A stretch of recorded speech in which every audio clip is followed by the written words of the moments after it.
All right, let's get to it.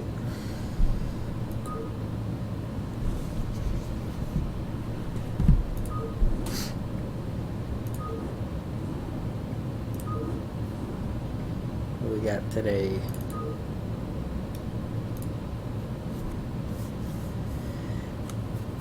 Gypsy versus Green. Oh, I gotta put stuff up. Alright. Replay cover. What else are we gonna do here?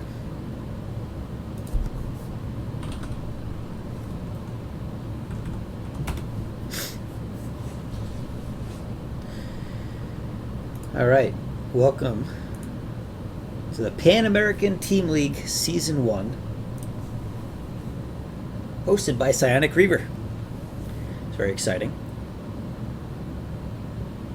I'm going to be watching a couple of games here between Gypsy and Green x17. Let's see what I got. I don't think I've got anyone tuned in at the moment, so I don't have to go into the details. But the Pan American Team League is just starting off, I think either last week, maybe the week before. And this is Season 1. This is obviously got a lot to do with StarCraft Remastered being revitalized right about now. And they've got a lot of participants in the tournament, a lot of teams. So let's see if I've got the teams listed out here. I don't. I should probably be more prepared then.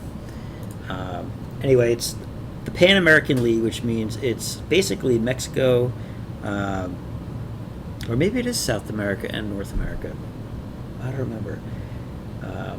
But this particular match is going to be between the X17 clan and I believe it's SCC. So let me open up some details here so I look like less of an idiot for a couple of minutes.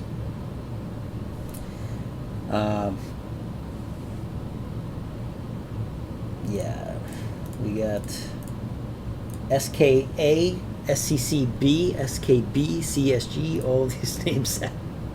I couldn't tell you what they stand for, so I'm not sure why I'm even talking about it.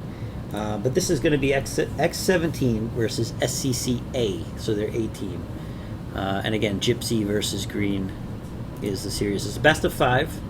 So we're going to get right into it because I'm sick of trying to talk about stuff that I didn't pay enough attention to give you good information on.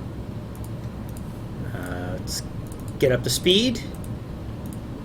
Fastest.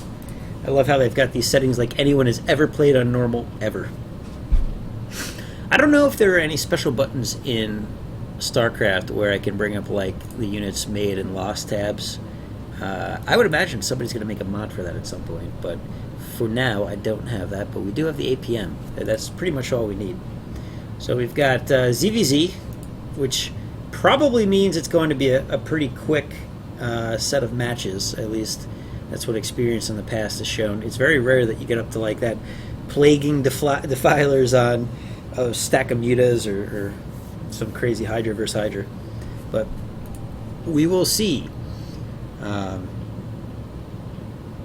don't think it actually tells you what the map name is here, but it looks like Tau Cross. I might be wrong. It's been a while. I'm a little rusty on the names of the maps. I've only just started playing again, and a lot of the maps like Blue Storm I remember, and Python obviously, Fighting Spirit, but this is definitely not one of the most popular ones back in the day. I'm surprised they don't say the map name somewhere though. You think that would be like useful information to show. I should probably talk about what's going on here. It looks like Green. You know, this is annoying. Gypsy is green and Green is purple. I wish there was some more foresight here where we could have been more organized. But they both went for a 9 pool. And I don't see a second Overlord from either of them. Gas going down for just the one. Oh, I'm sorry. I thought that was a spawning pool. It wasn't. It's a hatchery. So Green's going for a 2 hatch. Obviously, he's looking to go heavy lings then, whereas our buddy over here is going speedlings right off the bat. And as soon as he hits 100 gas, I would imagine that's what he's going to be researching here. Green, on the other hand, who I really want to call purple, but I don't have another name for him. The x17 guy, green, he's just droning up here because clearly he's looking to make a crap ton of lings. So the gas is done for. Is he still? Oh, he's still got 2 on gas. All right, so he's probably going to transition into a lair here in a little bit. But he does have speedlings out on the map, and they're starting to make their way around. Oh, you can't hold it down like in StarCraft 2. Oh, that's a little annoying. So this is the high definition version, obviously. I can go back to the old version by pressing F5. You see it in the map more than anything, I feel like. But I gotta say, I love the high def graphics they put on it. Looks like I'm pretty sure it's Taucross. It's a 3-player map, which is why it's an interesting map. Obviously, it means quicker scouting, especially when you're doing ZVZ type build. And all right, Gypsy's got his lings on the extractor, starting to harass. I'm not sure if Green's going to be able to defend against, or I'm sorry, if Gypsy's going to be able to keep this up against Green, who's got the 2 hatcheries here. There is no sunken, so he might be able to get a couple of drone kills in here. But getting that, oh, there he goes, trying for it over here. But getting that, ooh, I can zoom out. That's actually really useful. I'm sorry, I'm amazed by that. But it doesn't look like he actually managed to get any drones there at all. I'm not sure. I don't think he actually took any losses either. So maybe took one ling that he lost here. But now he realizes he's a little bit behind, and it looks like Green is moving out. So this is probably going to define the game right here.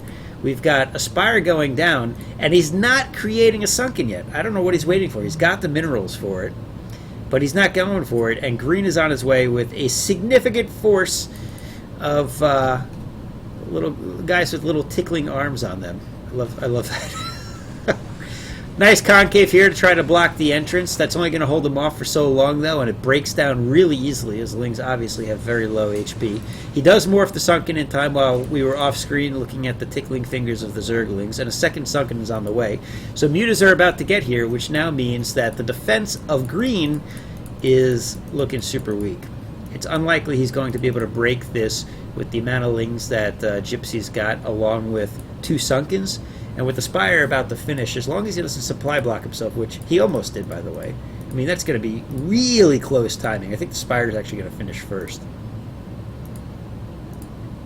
Yeah, so that was slightly unfortunate. He might have been popping out a last-minute ling to try to stay ahead of things.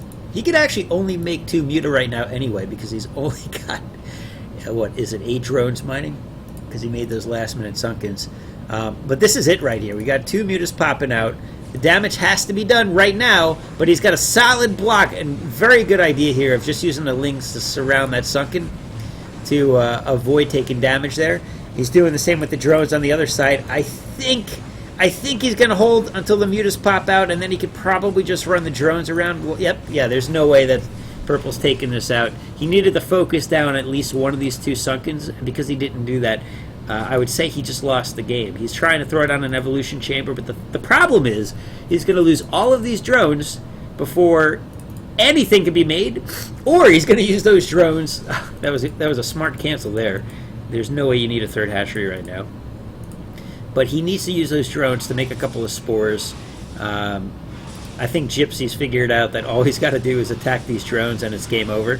We've got a last-ditch attack coming up here, but with a single muta and these 2 sunkens that have been regenerating slowly, that it may have done that, but it's just going to be enough, I think, to defend against them for long enough to take out the purple forces that are now incoming. And really nice placement of the sunken there. Gives him a chance to block with both the drones just going back and forth and his lings. And we're going to see one more attack here, and I was going to say we're pretty sure we're going to see a GG. So game 1 goes to Gypsy, which is, again, from Team SCC. It was a pretty entertaining game. I think if we go back, though, real quick. Did my replay bar blocker work? I think so. But if we go back here for that first attack, hold on a second. Alt-C, center screen on selected unit. No. Does that work, really? No, you have to keep clicking it. Yeah, just like I have to click. Yeah, I can't hold it constantly. But thank you, Pez. Appreciate that. Nobody knows how. That's the problem. So let's watch this attack here real quick, though. He gets this. He does get the sunken one down and starts morphing the sunken. The timing is good, but the concave block is good enough to buy some time here for Gypsy to get this sunken down. As soon as that sunken goes down, you know, this attack needed to happen right away, but it looks like Green decides to regroup. I think he could have at that point gone for this sunken not being done yet, and maybe lost a bunch of lings, but that might have been enough for when he went on his full-scale attack here just a moment later with, what, 14 lings? 2, 4, 6, 8, 10, 12, 13, 14. All right, maybe he's got like 30. Never mind. He's still pumping them out. I mean, he does a nice job of pumping them out. There's no problem there. But this attack obviously needed to do a little bit more damage. And I don't understand why he didn't attack the open sunken and he went for the one where there's just not enough surface area here. I mean, look at the hands that are bowing down to the sunken colony. They're like, we will not let you die. And that's the one he goes for. Or actually, no, he didn't. Okay, so he just attack moved into it. And he really needed to focus this down with more of these lings. Look how many lings are just running around like mindless tickling idiots when he could have taken that out for sure. That's only, what, 10 more hits from it? Which with 10 lings is only a couple of volleys. I mean, they do have some armor on it, I guess, but I don't remember what it is anymore. So that was the loss, and it was a good game. It was a good game. So we'll go on to Game 2 of the series here. Gypsy is up 1-0. Hello, Pig of Death. Good to see you again. It's been a while. All right. I don't want to exit the program, just to replay. So, solid APM by both these players. I feel like Zerg is super high APM in general, just because you're constantly moving those dudes around. All right, for those of you who might not have been here in the first game, a reminder, this is the Pan American Team League, Season 1, hosted by Psionic Reaver. And I'm providing a set of commentaries for a best of 5 here between SCC and Clan X17. There is a $275 prize pool currently. I should probably link the thread here for those of you who are interested. In terms of what is what exactly is going on, if you want to find out more. And the team rosters, you know, it's the first post down. They share that. Team East Manor Gaming, StarCraft Confederacy. That's what SCC is. They've got Team A and Team B and Team C. Wow, look at that. And I'll be honest, I don't recognize most of these names.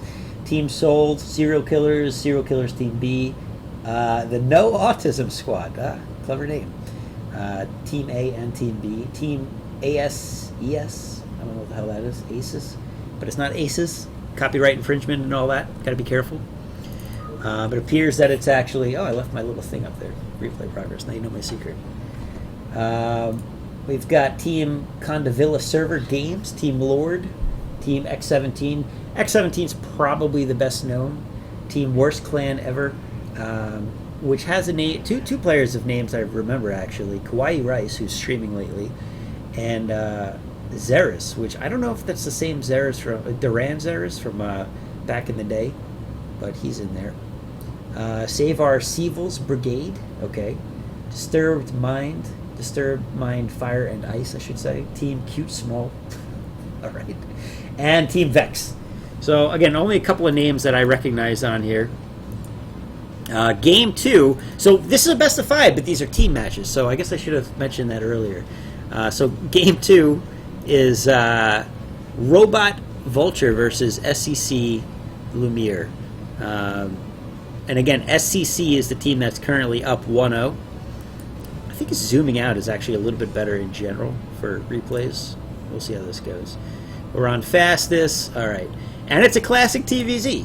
Awesome. I thought I was going to be doing ZVZ all night. This is a big improvement to my night already, because ZVZ is fun, but let's be honest, that gets old and stale real quick. So, looks like we are Terran in the bottom left here, Zerg in the bottom right. Zerg is going to scout him right away. And is this Fighting Spirit, I think? Again, I wish I had the map names here, but I don't. So I might be wrong. But pretty standard so far. The Zerg is going for the 12 hatch opening and grabbing that expansion, sending out a second scouting unit, being a drone, which is always a good idea. I mean, you never know if you're getting rushed, and Proxy Rax is game ending, obviously. If you were to find that, he could at least prepare for it and cancel that hatch real quick if he needed to. But it looks like the Terran is wow! I should have noticed this, but he's going 14 CC. That's ballsy. He does do it in base, though. It gets scouted! It gets scouted right away! Oh, no! And he knows it. So he sees that the Zerg is watching him. The thing is, though, because he went for that quick 12 hatch himself, this is like the perfect build for the Terran to go against him. He read him very well. I mean, it's an expected build, very standard. But I would have to imagine that Lumiere is going to try to get some lings out and harass a bit early on. Barracks is going down at this point, though, so I think he'll be fine. Obviously, he's going to want to put a bunker right here at the expansion as that CC gets lifted up and the barracks starts producing some Marines here. All in all, shaping up to be a macro-heavy game. We are seeing the third hatch, so that typically spells 3 hatch muta, which is a very strong build in general. And obviously this map has got a lot of good places where you can get these muta stacks over the ridges here and start hitting SCVs and turrets without taking too much damage. He's keeping an eye on that command center. Oh my god, that's so sexy. Look at that. Oh, it just looks so nice and pretty and crisp. I love it. And yeah, expansion is ready and going down. First Marine is out on the field, and there goes the bunker. Hopefully he didn't block his CC. I don't think he did. I'm sure he knows where that goes. There's no lings on the way, so I should correct that. There's 2 lings, 2 slow-ass lings on the way. So he's got plenty of time to get that bunker up, and there's nothing beyond those 2 lings. So fake pressure, if anything. Looks like they're going to focus 1 on the SCV and just have a scouting ling here.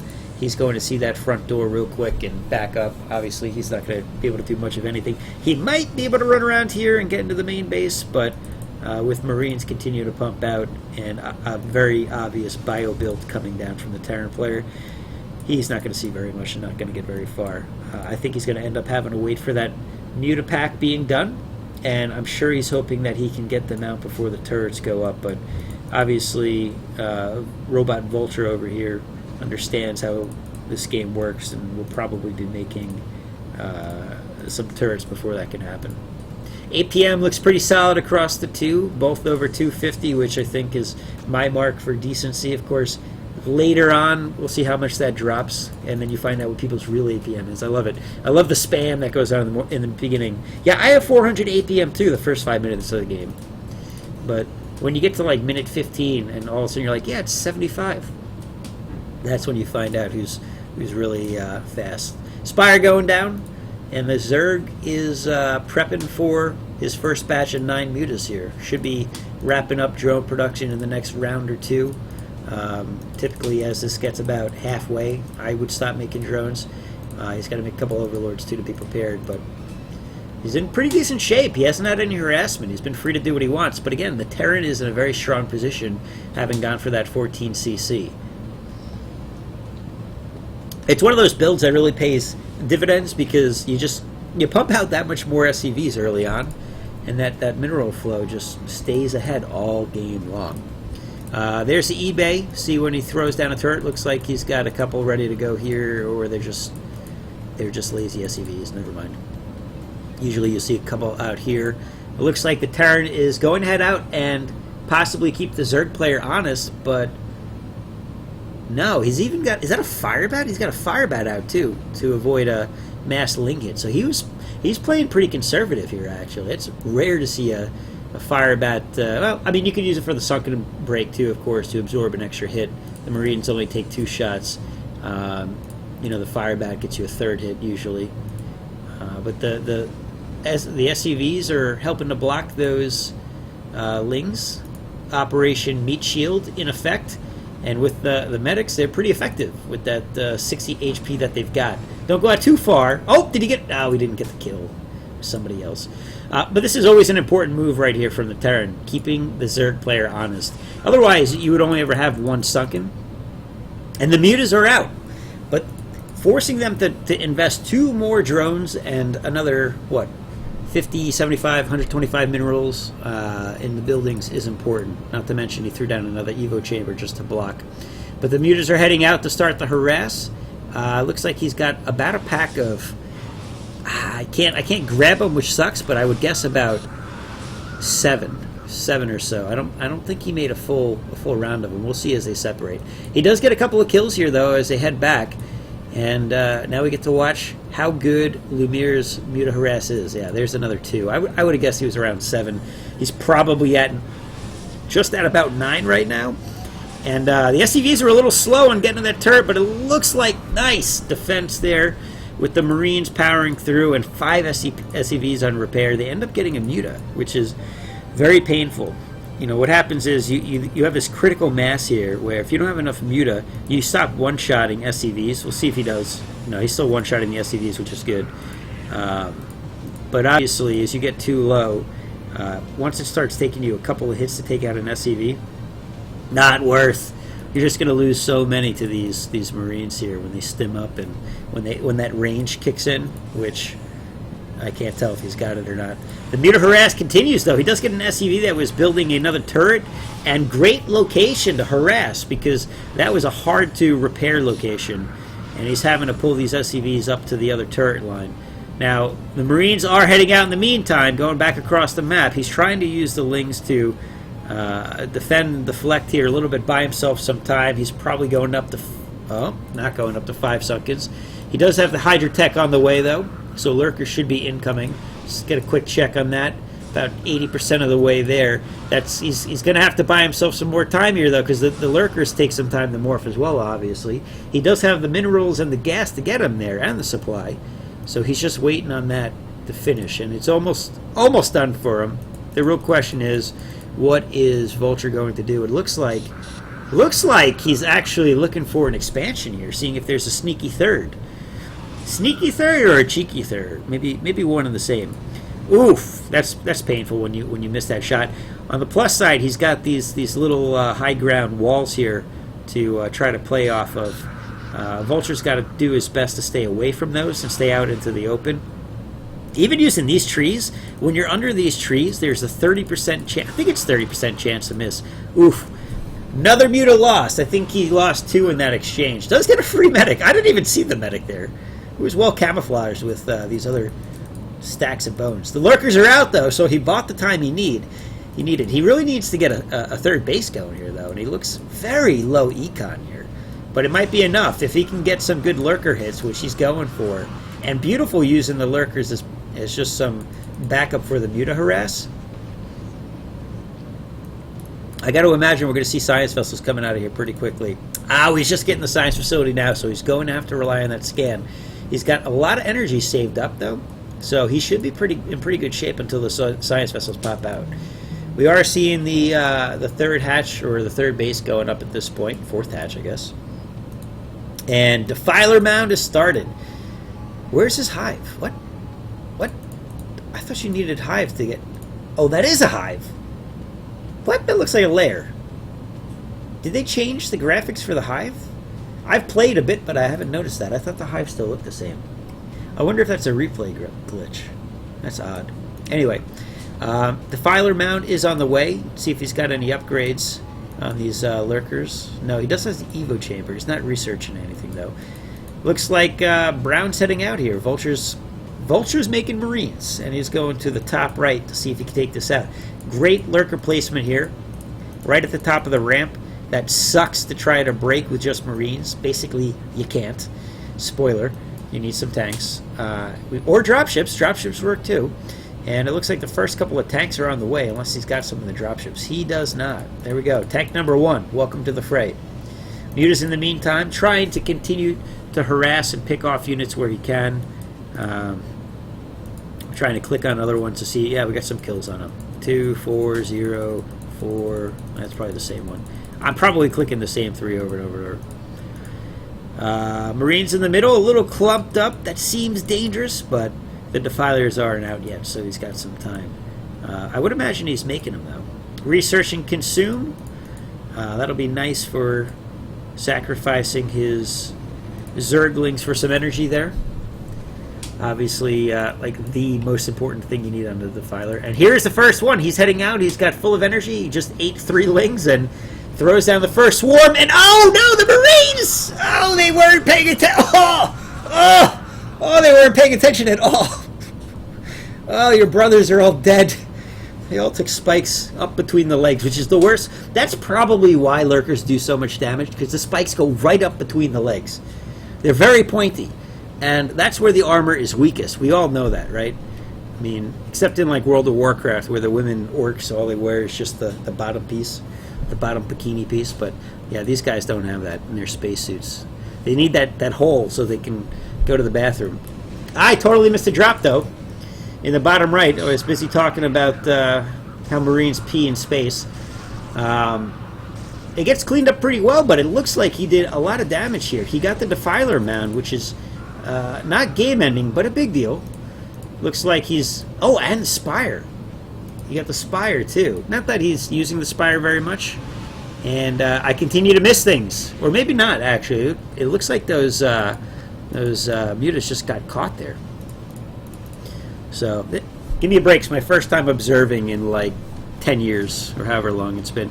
Great swarm. Again, the Marines are just not paying attention and taking spikes where they shouldn't be. And no irradiate to be found. There it is. All right, goes down on the Defiler. He's got time to cast another 2 of these, though, if he's paying attention. He's got the energy. Dude, yep, he got it. All right, cool. He can bring those lurkers just far enough up where he can hit these bunkers and do some damage. Not that one, obviously. Now, 4 science vessels. He should be able to take care of this. I don't know if that one qualifies as being under the Dark Swarm, but it might be.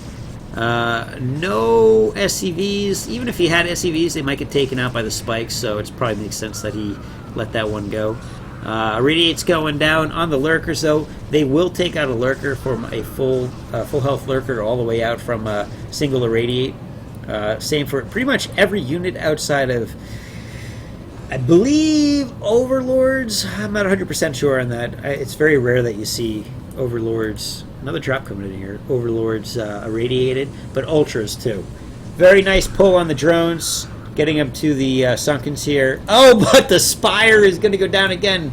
Throw down your Dark Swarm and send him in. He does indeed, but not before. He's definitely going to lose that Spire. There's no way.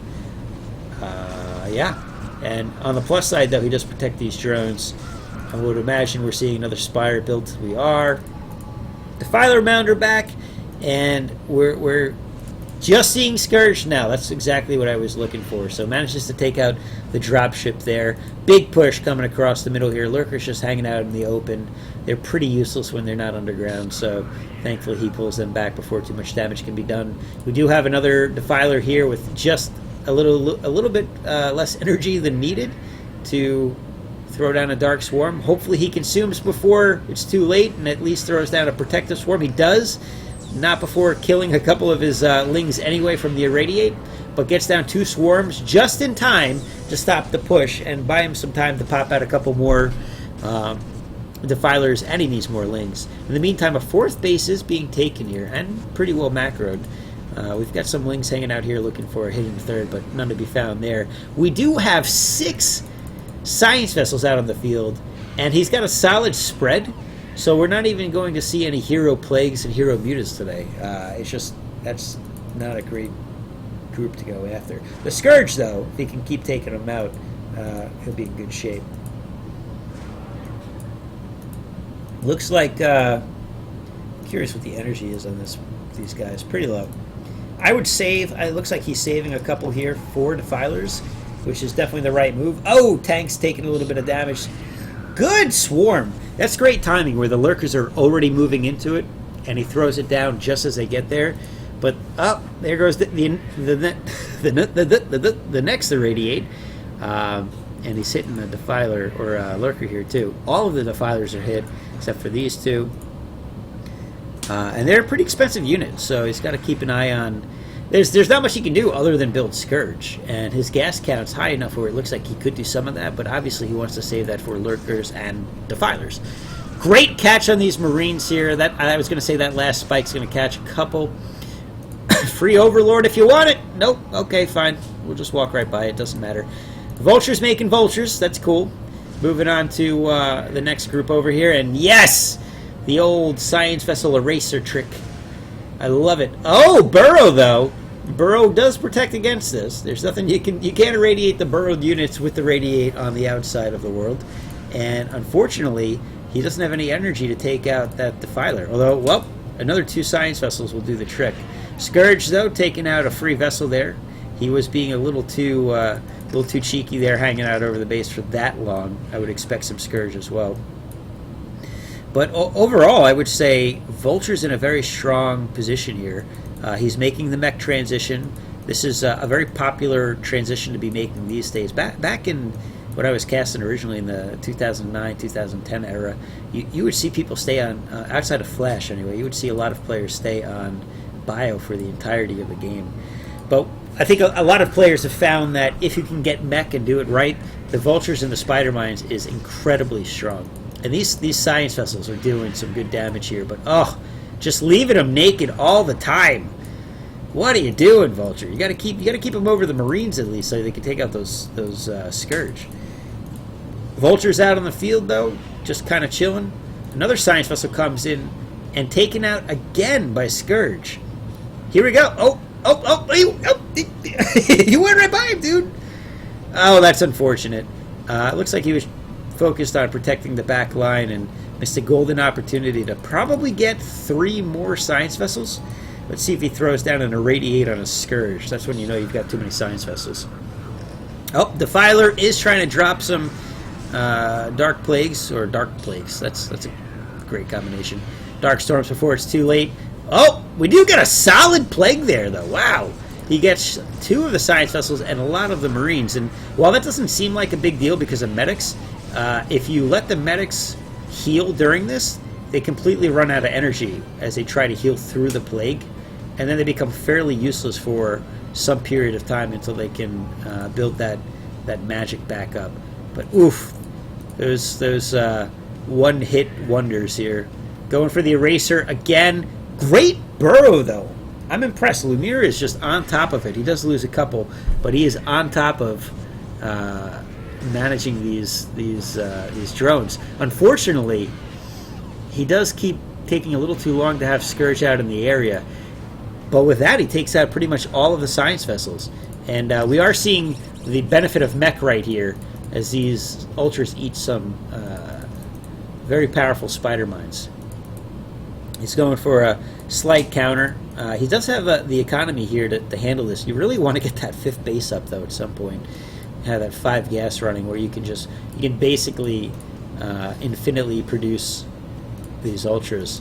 This is an interesting patrol here. Oh, we got some Lings running through the mines. Great idea.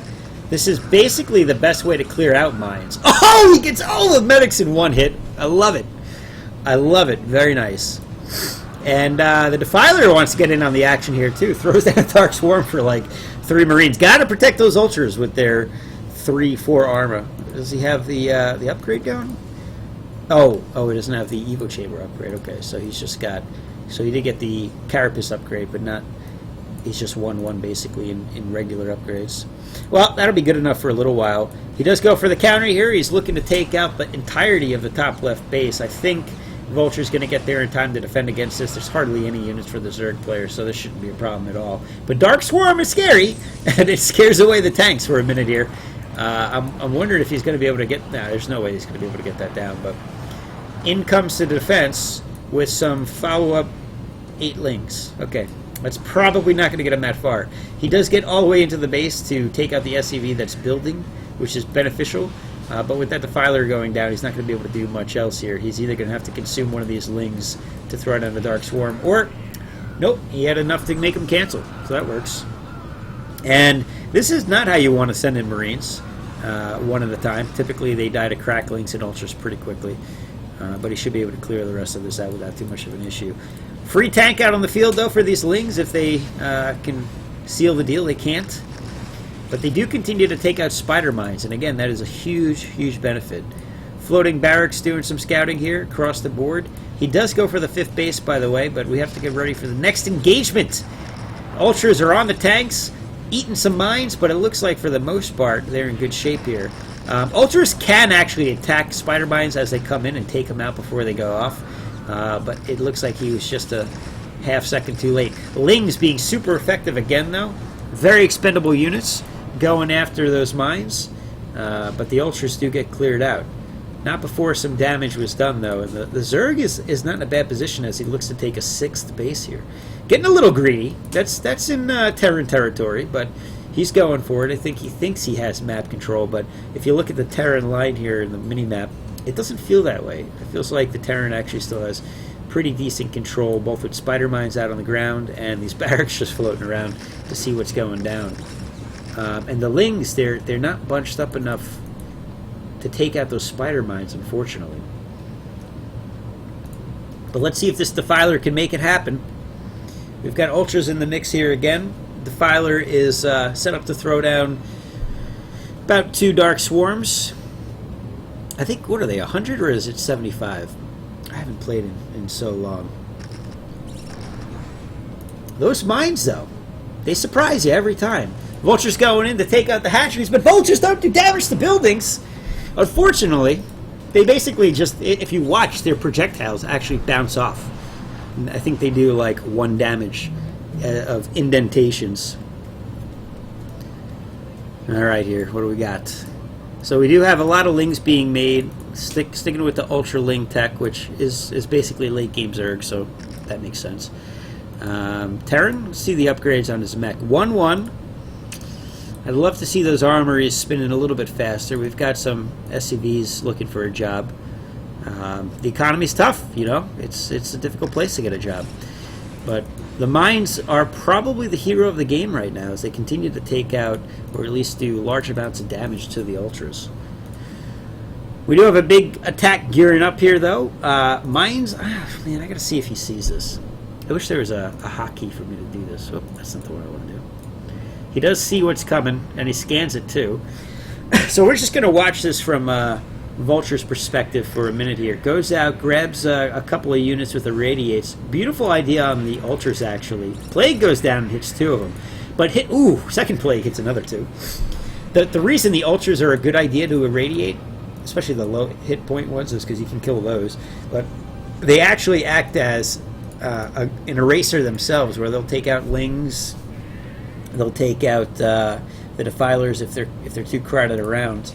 But we just need 1 Hero Muta to take out all of these science vessels. He sees the drop going down. Wow, that's just ballsy from Lumiere. Let's put the map back on, see what's going on. We do have a ground attack coming in. It looks like the drop is actually just for tank coverage, and he decides to go south and hit the main force here instead. And you can see he's dropping right on the tanks, but none of them are sieged, so it doesn't even matter. A couple of Scourge popping out, gets a free 1 hit point science vessel, and Terran comes out on top. Now, of course, the whole thing about Zerg is they love to constantly rebuild units, and with 6 bases, although this one's not mining beyond gas, which is actually all he needs at this point if you look at his mineral count. The Terran's making his move, though. He's going across the map here. I wish he put some mines down outside the main base. It would have been a great way to cut off reinforcements somewhere in this area where he's got that barracks. But he's got a good enough push here where he might be able to save himself once he gets past this bridge, again, with mines behind him. And that's going to be a key. A lot of Ultras here, though, for 2 upgrades. Starting to get pretty tough to cut down. But going in piecemeal, 2 or 3 at a time, is not going to stand up to this number of tanks. And Defense Major going down to protect that 1 tank, which is not very effective against Cracklings, but is very effective against Ultras. And the push continues. Zerg has some units coming in from behind, but they're getting taken out by those mines we were talking about. So again, great strategy here by the Terran player. Presence of mind is pretty solid, making sure that he's got his back covered. He's probably out of mines at this point. I lied. He's got 3 in that Vulture. None in that one. Alright, he's kind of at the solid Plague here. Probably could have used that earlier instead of a Swarm when he was still making his move, which would have stopped the push entirely. And I think we might be getting to a GG right about now, as the Zerg player looks to be pretty well defeated here.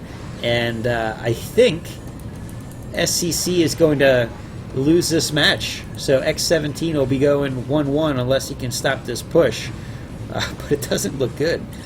More mines going down again in the right spot right here. And Zerg has been cut off. And he GG's. All right, so we are 1-1 for the series between SCC and x17. Wow. I love it. I love the standard TVZ. That is a lot of fun to watch. That was a good game. I do have to say, both players played that very well, and I think the reason that the Zerg player lost was he was very piecemeal, and he needed to put together a larger force for his attack, especially when he was up here. You know, when he was fighting up here, he only sent in like 12 lings and 3 ultras, a mutalisk and a devourer, or defiler devourer. That wasn't enough when you consider all the mines that are all over the place, and the high ground with the tanks, and the vultures coming in behind with the tanks over here. So I actually think that battle is what lost it for him. He needed to get more together at once, and I don't know if he was more focused on getting this macro going or what, but that was definitely the pivotal point in the match for me. But let's go on to game 3. It is currently 1-1, and x17 catches back up here. All right, they had pretty solid APM at the end. 214, 276, I'll give it to them. Pretty decent. Loading up game number 3. Set 3. All right, cool. So let's get right into this one. Another... Oh, it's a 2 versus 2! I forgot they have 2 versus 2s.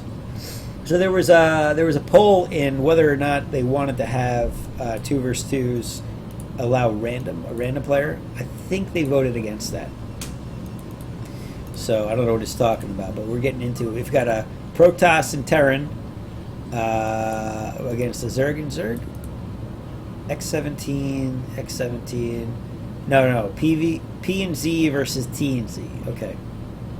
So this is one team, green and purple. So cross positions for everybody. And teal and dark blue. Ooh, dark blue is so nice. Look at that on Zerg. I love it.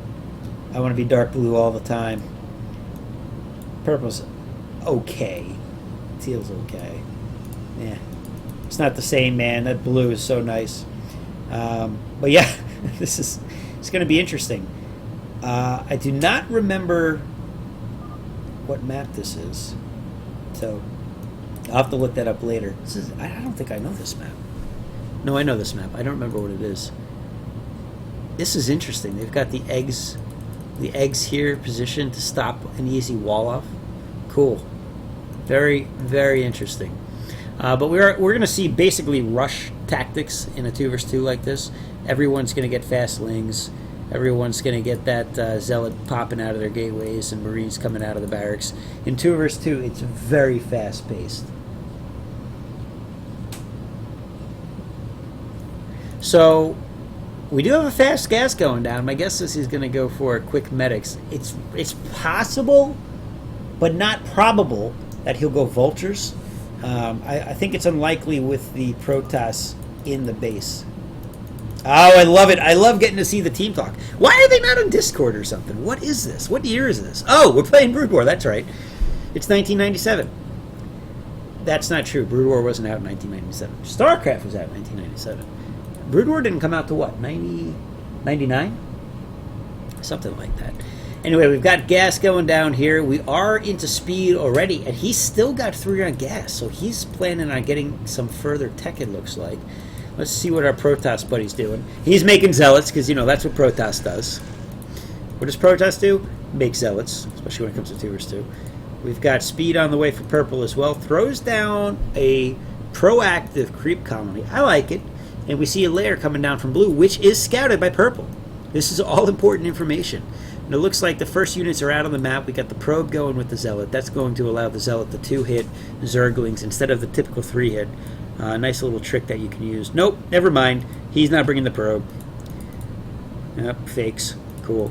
We had overlords all over the map. And he is going for the factory. All right. I said not probable. I didn't say impossible. I like it, though. I like the ballsy play. And he's throwing down a bunker just to be safe. He knows that the guy said not a proper wall up. Look at that. The bunker is not going to finish in time. And the factory doesn't finish either. Oh, no. Teal is hosed. Oh, no. He finishes it just in time. But can he stop the Lynx from getting into his base? There's 7 of them right there. And there is no defense. This is going to be incredibly difficult to defend against. He's going to have to take out the SCVs. And we have another force of Zerglings trying to save him. Got to do it. Got to save him for sure.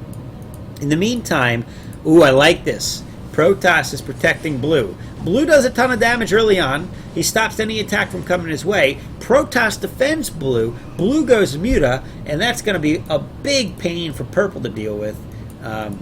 And potentially Teal, but he's got that Forge out. Or I'm not Teal, I'm sorry, for the Terran.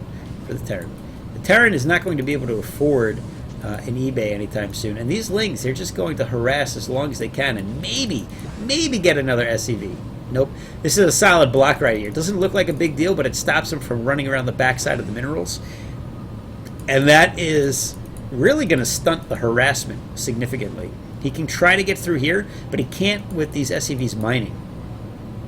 So, very difficult to deal with. More Zealots heading out. Looks like there is a cannon going down to protect against whatever Purple might be trying to do. We do have a lair, but we don't have a spire. As he's trying to defend against this attack here. He's going to be able to hold this off, especially with 2 Sunkens, but the damage is being done here where he's not mining, and he's also not able to tech up to a spire, and it would be seen if he did. In the meantime, Blue does probably have a spire. Yep, almost half or more than halfway done. And Green is pretty well protected. I would have to say that x17 is in a tough spot here, again, being Purple and Teal. And I think SCC has got the lead in this 2 versus 2. That spire's just about done. It's being scouted by Purple. Purple knows that it's there, and he's heading out with a bunch of Lings. Where's he going? Oh, he's going to Green, so they might have scouted this at some point. Look at this beautiful wall. That right there is peace and harmony between 2 races. Blue knows it. He's like, we've totally won this. Calling it early. Wow. Did he know that I was going to talk this game? Let's let our guard down. Nice. Nice. I like it. That's solid advice from the Blue player. Anyway, this is going to be a very difficult position for Purple to do any damage in. But with that Vulture will be able to do a lot of damage against the Zealots, but not against the cannons. And the cannons are up, and it looks like this has been defended against pretty easily. And the position of the cannons are good enough where he'll be able to defend most of these probes. However, this Vulture has got some kills on him, so the game's not over yet. However, we have some Mutas heading down and starting to harass here. There is a Spore Colony up, but it is pretty much not protecting these bottom couple of patches. Not that he has enough drones to mine anyway. And you got to be real careful going against Spore Colonies because they shoot so fast. But he's got really good micro going on here. And this front wall is so dense that he's got nothing to worry about for quite a while. We've got the first Dragoon out on the field, so that's going to protect pretty well against the Vultures. And oh my god, is that a Goliath? In a 2 versus 2, a Goliath? That's not going to do shit against these Mutas. I mean, it sounds like a great idea, but Mutas in greater numbers just demolish Goliaths. Is he taking out the SCV? Oh, there we go. So he's only got, what, 4, maybe 5 Muta there? Is there a way to highlight health bars in this game? I'm hitting Alt. That must be the way you do it in StarCraft 2. Oh, something just got killed. Oh, he's got some free Overlords here. That's going to put... Oh my god, look at that! 12 supply for Purple. That's painful. He's going for the Muta. He's saving that supply. And he's got a ton of gas. However, he has no minerals. You should be taking these guys off gas to mine minerals, buddy. Oh, they're calling it. Is that it? That's it. All right, so that was the 2 versus 2. Really well played by SCC here. Solid strategy. I like the approach. The defense in front of the Zerg was, you know, this isn't like impenetrable, but it's one of those things where it makes it highly unlikely that anyone will want to attack into it because you know you're going to take some losses and open yourself up to a counterattack. So as long as Green could withstand any attacks himself, which he did well, he had it. What really won the game, though, was Blue's initial harass on the Terran player, seeing that he didn't have a proper wall and knocking it out. That was very well done. I'm impressed. SCC, which, hold on, let me look up the name of that again. SCC is StarCraft Confederacy. Ooh, that's edgy right now, isn't it? I think that's pretty edgy. All right, we're going to go on to game number 4. We're up 2-1 SCC to x17. Let's see what game 4 brings us. It says there's 5, but that's probably, that could very well be the anti spoiler thing that they got going on there. So who knows? I used to do that. Seriously, I used to do that all the time when I was casting games, where I would do, I would upload 3 games in a best of 3 every time, and the last game would either be a repeat of game 2, or like just a long video of me going, ha ha, it was only 2 games, fooled you. So, all right, we've got game number 4, target x17 for playing, obviously, for x17. If you notice, everybody from x17 wears that badge proudly, but obviously SCC isn't a long-standing guild, so or clan guild. Wow, those terms, they don't mix, do they? StarCraft, it's all about clans. Not being long-standing, I can appreciate that nobody from that team really has SCC in their name, unless they made a new account, which they could do. But we've got Zerg here in the top left, and in the bottom right, we've got Tai2. Tai2, it's a short name. And they're playing on the space map. It's not... I don't remember the name of it. I got to look up the maps after I wrap up with these games here. It's not Circuit Breaker, right? Maybe somebody in chat knows. You can tell me. Thanks for coming out and watching, by the way. So, for those of you wondering, I'm probably going to start doing some weekend casts of Brood War games, specifically to the Pan America Team League that's up in Team Liquid. I will share that with the chat room again here real quick, if anyone's interested in reading more about it. And, yeah, I'm looking to stream some series here. See, there's some other people doing it as well. This one, I believe, has actually been streamed before and exists somewhere on YouTube. But I wanted to practice before we got into week 2 here, and I claimed a series for my own. So I've got some notes that I'm taking. I got to recheck the map names because I just don't remember them. But this is a very popular map. I think it's Circuit Breaker. I think it is. You've got your third base over here, and is this mineral only? We'll find out here in a second while the Overload walks over. It might be a mineral only. Oh, we've got some Lings out early. Again, this is a Zerg versus Zerg, so this might be a quick match. I should probably talk about the game a little bit. Looks like we had an overpool or something here. Maybe it was a 9 pool into a hatchery build. In the meantime, this was clearly a 9 pool that x17's going for. So he's putting the early pressure on. And you see he's even got the drone scout out here. I believe it's a drone scout because of cross map and he wanted to verify. But he might make a sunken with it, which would be pretty epic, I gotta say. Oh, it looks like he is. It looks like he's going for it. There's some intelligence in this Zerg. He throws down the sunken and the attack is on. We got Zerglings getting taken out. Looks like he's going to have a difficult time actually defending that sunken here as he's taking some preemptive hits from that Zergling. But he's dealing some solid damage. He got at least a drone or 2 and cleared out all of the Zerglings. That sunken is just about done here. Will he go after... Yes, he goes after the Zerglings first, which is questionable. I think it would have made more sense to go after the sunken, whereas the sunken is doing the right thing and going right after the other sunken and dealing as much damage as quickly as possible against it. Lair is being mutated for Tai2. We can see that we're pretty all in here for x17. He does make a second hatchery, but let's be honest, he's got 6 drones and no gas. So by weathering that attack and being up in drones, this game is pretty one-sided at this point for SCC. So it looks like they may have a win in the bag here, but he doesn't know where he is yet. So some time is being bought. I can't call it too early, but some time is being bought for target here. It looks like he's going to see pretty quickly that it's not at the bottom left. Hopefully he doesn't go all the way across the map to the top right. He must have canceled this earlier. I wasn't paying attention for that, but he must have canceled it, which changes the position that he was in just a little bit. Beautiful line of Zerglings here defending the wall. I don't want to give any Game of Thrones spoilers, but I guess everybody who watches would know about the ice wall, right? We can call it the... if he was blue, we could call it the ice wall, but it's brown, so it's more like the turd wall. But he is going to be able to defend against that hatchery being even scouted, for that matter, because I don't think there's any overlords near the area. There's not. And he's up in Zergling count. Spire's going down, though, and this is where the game will turn very quickly. So there's a thin timing here that Target's got to take advantage of to win this game. He's got to have enough Zerglings, though, to go after it and break that sunken. And I don't know if a second one's going down or not. Interesting placement for it. You get a slight mining benefit when you do that sometimes. I don't know if that's really the spot where you get that benefit. And we've got ling-a-ling action continuing.